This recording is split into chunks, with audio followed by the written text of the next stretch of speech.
So welcome to my Premier League prediction for this 23-24 season, even though I'm already too late. But we're just gonna say that at the end of the season, if I'm gonna look at this, if I have 5 right, then I'm just gonna not count 2 because I already had 2 match days to like look at the teams and how they played and so I just won't count that. I'm also not gonna say every transfer for every team or so because it's just gonna take too long when we're already 2 match days in. There's no point in saying all the transfers. Most people already know which team did what transfers if you would watch this video. So in 20th place I have Sheffield United. Don't believe that they're gonna stay up. I believe they're gonna finish 20th just because their transfer window was just not good enough. And the only transfer that they made was named Vinicius Sosa, so from Midtjylland, I'm right? No, it was Lommel SK. They're from, I believe, Belgium. Yeah, from Belgium. And they got Tom Davies for free. I mean, they paid 17.3 million for Gustavo Hammer, and they sold Ndiaye to Marseille and Sanderberge to Burnley. And I just don't believe that it's enough to even try and compete to stay up in the league. And 19th place, I have Luton Town. For them, it's basically the same as Sheffield. But I mean, they're kind of different than Sheffield because they've never been in the Prem. Their stadium is basically non-existent. I mean, they didn't even play their second match day because they weren't allowed. They weren't allowed to play there. So they still only have played 1 match. And they got Ross Barkley, Ryan Gills. Okay, they got Nakamba, Tai Chong. I mean, their squad is not terrible, but it's not enough to stay up. I got Everton in 18th place just because I think they're just too bad. They also didn't make any transfers.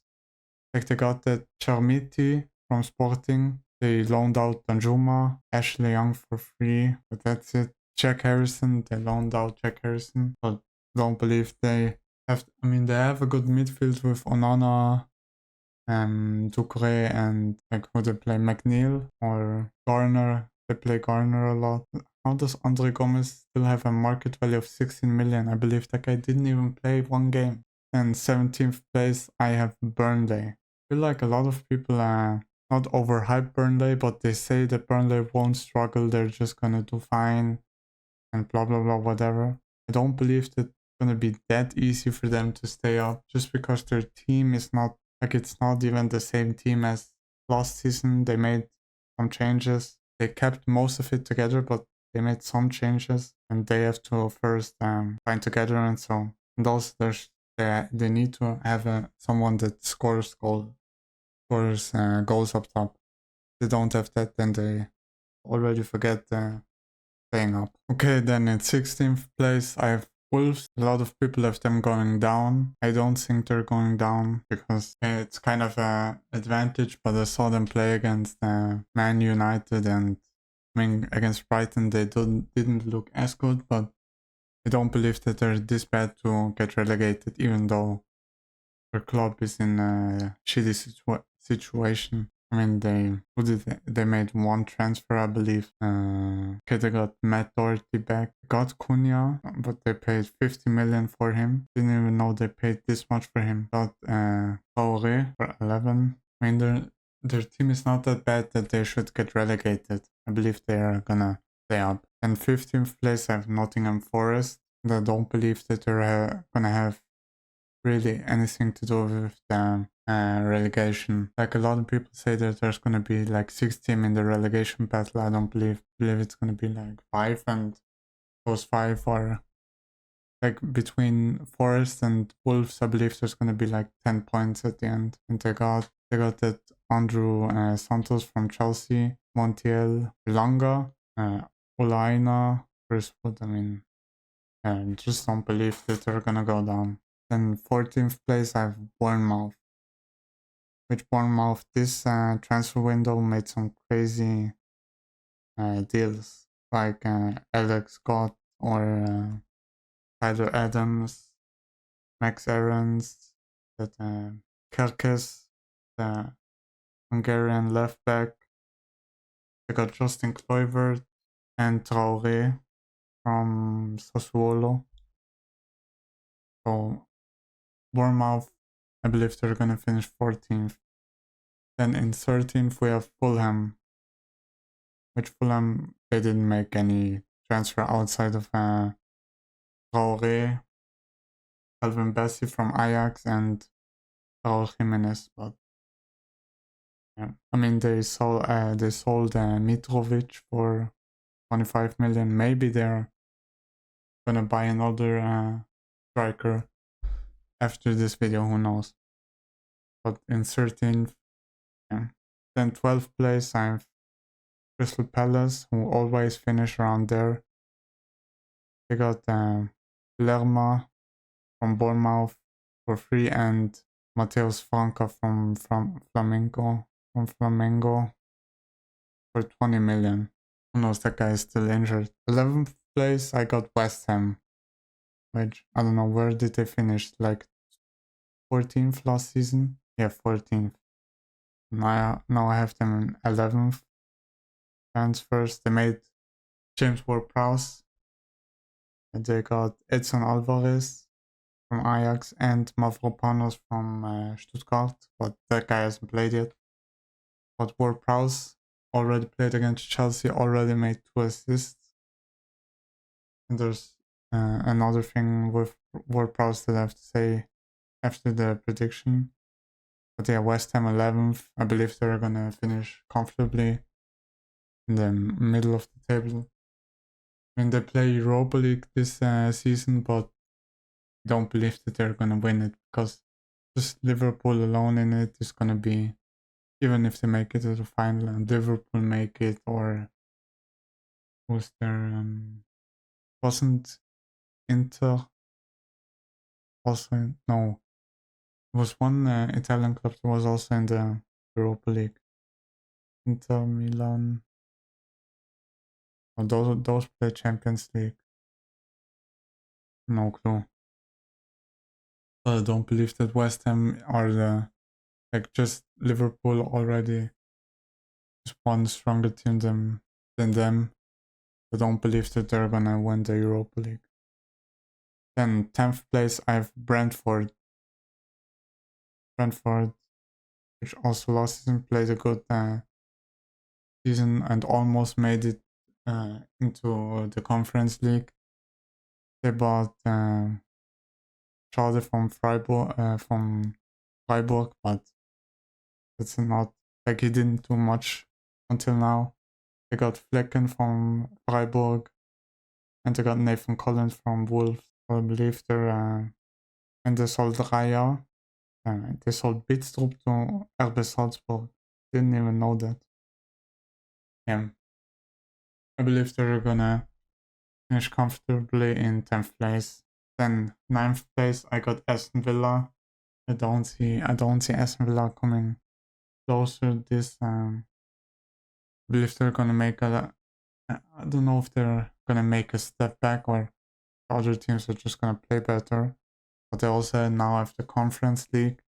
And I mean, to win the Conference League, then they're also gonna play Europa League next season. Because I mean, Juventus got kicked out by UEFA. And other than that, it's only Frankfurt that's competitive. But I believe Aston Villa have a very good chance of winning the Conference League. And still then playing international next season and even Europa League. But I don't believe that in the league they're gonna finish that high. So I got him in 9th place. Then 8th place, and this I wouldn't say surprise, I got Chelsea. I'm not gonna sit here and name all their transfers because it's gonna take me 5 hours, but they got a lot of young players, so I believe this season they're gonna play better than last season. But I believe it's only gonna be next year or the season after that they're actually gonna be top 4 contendant like throughout the whole season. But yeah, and I mean Nkunku already injured himself, same as someone else that I'm gonna say after this, but like when you buy someone and he injures himself in I believe it wasn't even the first game, he injured himself in training, and it's already like he's injured himself and is out for, what was it, 4 months or even more. It's already for me like kind of a waste But as striker, you can still come back and then score goals to help your team instead of like defenders or so. Then 7th place, I got Brighton. Even though they sold Caicedo and McAllister this season, I mean right now they're first, but they only played Luton and Wolves, so we'll have to see when they play against like Tottenham or Liverpool, Arsenal, whatever. But they bought Igor from Florence, Verbruggen, a goalkeeper, João Pedro for 35 million. They got Dahoud, Milner. They also have Sima, but I don't know why they always loan him out. I feel like he could already play in the Brentford team. Brighton team. Then 6th place, I got Tottenham. They signed Van de Ven for 40. Then some Argentine kid for 50 million. They got Solomon on a free, that's good. They paid 40 million for Pedro Porro. 46 million for Madison. Well, that's a very good transfer. And they paid 30 million for Kulusevski. But they already had him last season loaned out. But they don't, like, what did Tottenham finish 8th place last season? This time 6th. I believe it's I don't believe that Tottenham are gonna play bad this season. I just believe that the other 5 in front of them are gonna play better. And then we come to 5th place, and that's gonna be Newcastle. I believe Newcastle are gonna finish 5th just because of the. I mean, they also signed Livramento and Hall, and like they paid almost 40 million for Livramento, and they have to pay like almost, like, what was it, 35 million for Hall next season. They got Harvey Barnes for 44 million. Tonali for 64 million. That's a very good deal. But I don't believe that they're gonna make it into the top 4 this season. But they sold some Maximal to Al Hilal. That still hurts me. Then 4th place, I have Manchester United. They spent a lot of money this transfer window. Mason Mount did, until now, Mason Mount did nothing and is injured now. Like, I've never seen this in FIFA or even in real life. The commentator names the players when he's at the when he has the ball on the feet. And I've watched both United games from start to finish every second, and I didn't hear the commentator say Mason Mount's name one time. Like, I don't even think he was on the pitch. He did nothing. And now he's injured for like 2 months. So until right now, this is like the worst transfer. Then they have Onana. I mean, he tackled the one guy. Who was it? It was Kalajdzic. He tackled him in the first game, like he was in WWE. And they got Højlund for 75 million. No clue, he hasn't played yet. And he also scored 9 goals last season, so I don't know. Like, you can say it's a long-term project, but I mean, you can say that about any player who's young. If that's the case, then I can also buy, I don't know, fucking, I don't know, who's young. Let's say Nkisio from Brighton. I could also pay 200 million for him and then say, yeah, in 5 years he's gonna be the best player. Like, in 3rd place, I got Liverpool. I believe Liverpool are gonna play much better this season, even though they have a problem with their defensive midfielders because they don't have any. They now got Endo, but like, Endo now, I don't believe he's gonna be as good as like all the other defensive midfielders in the league, like Rodri or Casemiro, Rice or so. It's still gonna be improvement, but yeah, and also they have a problem with how much attackers they have with Salah, Diaz, Jota, Darwin Nunez, Gakpo. I mean, they play Europa League, so they can rotate when the Europa League starts, but until then, it's basically the three Salah, Jota, and Luis Diaz playing all the time. They also got Szoboszlai for 70 million and McAllister for 42. I mean, they're good transfers, but they're kind of offensive transfer, and since they now need defensive players, yeah, they're gonna play very attacking. But Liverpool, I mean, according to this, Liverpool spent 130 million on 3 players. They made almost 50 million for Fabinho. Who pays that much? Anyway, second place, I then have Manchester City, same as last year. I'm gonna say that Manchester City are gonna finish second, and Arsenal obviously first then. But City got Guardiola for 90 million, okay. Kovacic for 29, and Doku for 60. I don't believe Doku is gonna be that good. Like, I believe if Doku would have went to, like, let's say, not Brighton, but maybe Newcastle or Tottenham, that would have more. Wait, Tottenham don't even play international. Okay, then, like, just for example, Aston Villa, that would have been better, or Brentford. But like Man City, Doku, I don't even believe he's gonna start the game until like the FA Cup starts. Oh wait, no, there's the Carabao Cup. Okay, then maybe he will, but I don't believe that he's gonna be that. Like, he's gonna be an improvement, but he won't be that important to the squad overall. Let's say Arsenal then first. I believe Arsenal are gonna win the league again. After last year, I already predicted them. I mean, I'm an Arsenal fan, so I have to put them first.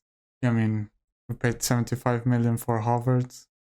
It's kind of a lot, but I feel like if you would just play Havertz on his position that he was, like when he played at Leverkusen, I believe it would be so much better.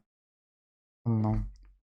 And then Declan Rice, we paid a lot, but until now he didn't make as much mistakes as Caicedo did in like 20 minutes playing for Chelsea. So that's good. And then we got Timber for 40 million, which was actually a good transfer. But now, with Timber, I want to say something that I said about Nkunku.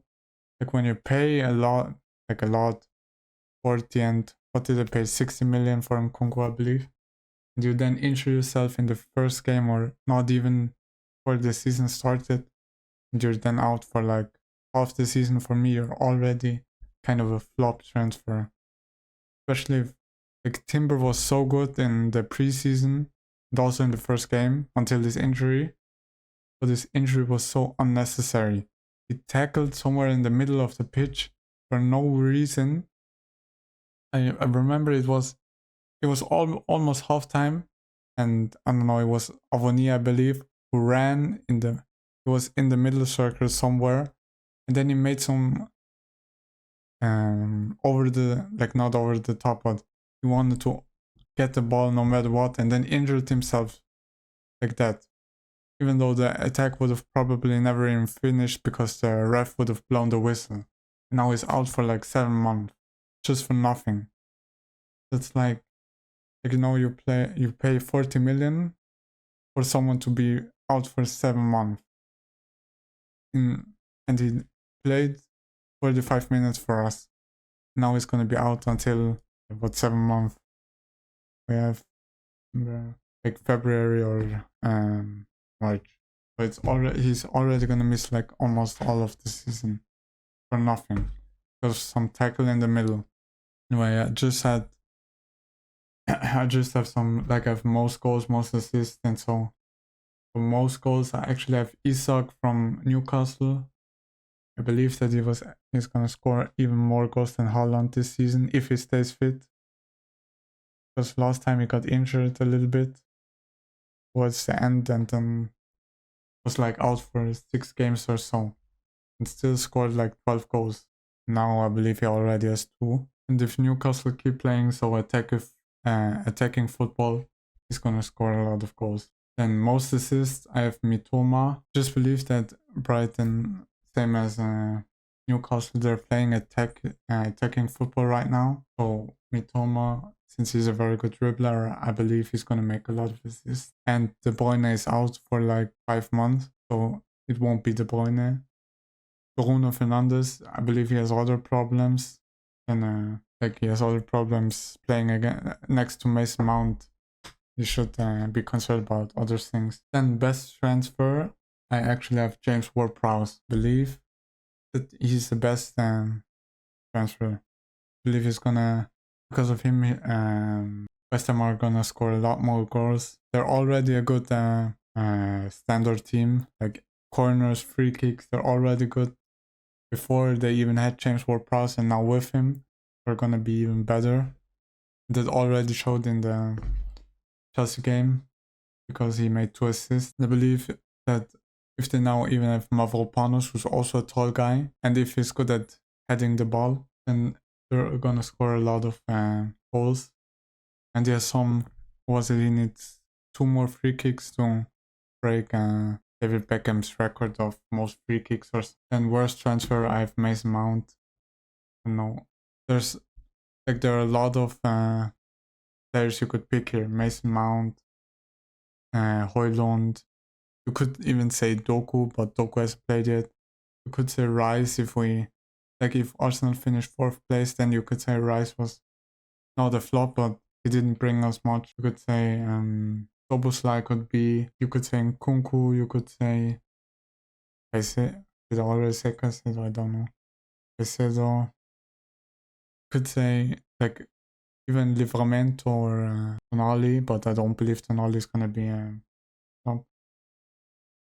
Yeah, there's a lot of players that you could say. So I just went with Mason Mount because I saw his I saw both matches and I didn't see anything from him. And you also need to think about how much they paid for him. Okay, you could also say Kai Havertz, but Kai Havertz is at least doing something right now, playing in midfield and actually running, and so he's playing for the team. And he also created, I believe he was the one who created a chance for Nketiah, who would then he tried to lob the goalkeeper and the ball went somewhere 10 meters over the goal. Anyway, youngster, I have Evan Ferguson. I mean, it was obvious that it's going to be a Brighton player. I don't believe that there are a lot of other young stars. I mean, if you count Doku, then if you would count him as youngster, then Højlund you could count, but he hasn't played yet. And I mean, Evan Ferguson last season already proved that he is good. He scored a lot of goals for not playing that much games. But the thing is, Brighton have Evan Ferguson and they have João Pedro. So it just depends who is going to be the one who's going to be the first starter. And if it's Evan Ferguson, then he's going to score a lot of goals. And I mean, the best thing is if they would play both at the same time. But if they won't, then I believe Evan Ferguson is just going to be the first just because he's an academy player. Yeah. So this stand here is all that you can see. Don't ask me why it's in Smarties color. I just did something and then it looked like this. And I don't have the motivation to change it back. But yeah, this is going to be the end of the video. I hope you enjoyed. If you did, leave a like, comment and subscribe. And I will see you in the next. Bye, have a great time.